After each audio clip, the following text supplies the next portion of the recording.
PSC എന്ന് പറയുന്നത് ഒരു സുതാര്യമായി പ്രവർത്തിക്കേണ്ട ഒരു സ്ഥാപനം തന്നെയാണ്. അതിലൊന്നും ആർക്കും ഒരു തർക്കവുമില്ല.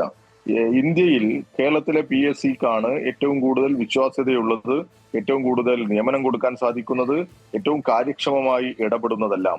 വിവിധ സംസ്ഥാനങ്ങളിൽ ഒക്കെ നമ്മൾ കണ്ടതാണ്. വ്യാപമൊക്കെ നമ്മുടെ മുമ്പിലുണ്ട്. വലിയ ക്രമക്കേടുകൾ ആവശ്യത്തിനനുസരിച്ച് തിരികെ കയറ്റൽ, അതുപോലെ തന്നെ നിയമനം നടത്താതിരിക്കൽ, നിയമന നിരോധനങ്ങൾ, ഇതൊക്കെയാണ് മറ്റു സംസ്ഥാനങ്ങളിലുള്ളത്. എന്നാൽ നമ്മുടെ കേരളത്തിൽ കഴിഞ്ഞ 10 വർഷക്കാലയളവിൽ ആവറേജ് പെർ ഇയർ ഒരു 30,000 അപ്പോയിന്റ്മെന്റ്സ് നടക്കുന്നുണ്ട്. അതായത് PSC ത്രൂ നിയമനം നടക്കുന്നുണ്ട്. ഒരു 30,000-ഓളം നിയമനങ്ങൾ ഏകദേശം ഒരു വർഷം നടക്കുന്ന ഒരിടമാണ് കേരളം. അവിടെ ഏതോ ഒരു ലിസ്റ്റിൽ, ഒരു ചെറിയ ലിസ്റ്റിലാണ് ഇതുപോലെ ഒരു ക്രമക്കേട് ഉണ്ട് എന്നുള്ള ആക്ഷേപം വരുന്നു. തീർച്ചയായിട്ടും അത് പരിശോധിക്കണം, അതിൽ നടപടിയെടുക്കണം, കുറ്റക്കാർക്കെതിരെ മുഖം നോക്കാതെ നടപടിയെടുക്കണം. അതിലൊന്നും ആർക്കും ഒരു തർക്കവുമില്ല.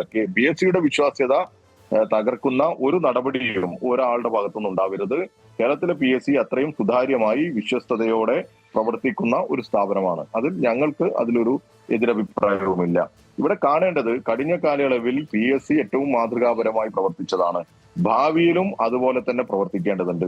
ഇപ്പോ പുറത്തു വരുന്ന വാർത്തകൾ നമ്മൾ മനസ്സിലാക്കുന്നത് നിയമന നിരോധനത്തിനുള്ള ഒരു അന്തരീക്ഷം സൃഷ്ടിക്കുന്നു എന്നുള്ളതാണ്. കേരളത്തിൽ അങ്ങനെ നിയമന നിരോധനത്തിനുള്ള ഒരു അന്തരീക്ഷം സൃഷ്ടിക്കുന്നുണ്ട്. അത് അനുവദിക്കാൻ പാടില്ല.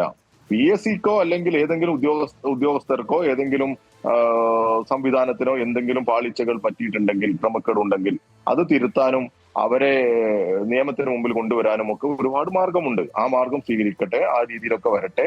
അതിലൊന്നും ആർക്കും ഒരു തർക്കവുമില്ല. പക്ഷെ PSC കേരളത്തിലെ യുവജനങ്ങൾക്ക് ജോലി കൊടുക്കുന്ന, അവർ ആഗ്രഹിക്കുന്നത് പോലെ അവരുടെ സ്വപ്നങ്ങളിലേക്ക് എത്തിച്ചേരാൻ പറ്റുന്ന സാധ്യതകൾ തുറന്നിടണം എന്ന് തന്നെയാണ്, അതിനേറ്റവും സുതാര്യമായി ഇടപെടണം എന്ന് തന്നെയാണ് ഞങ്ങൾക്ക് പറയാനുള്ളത്. വ്യക്തമാണ്.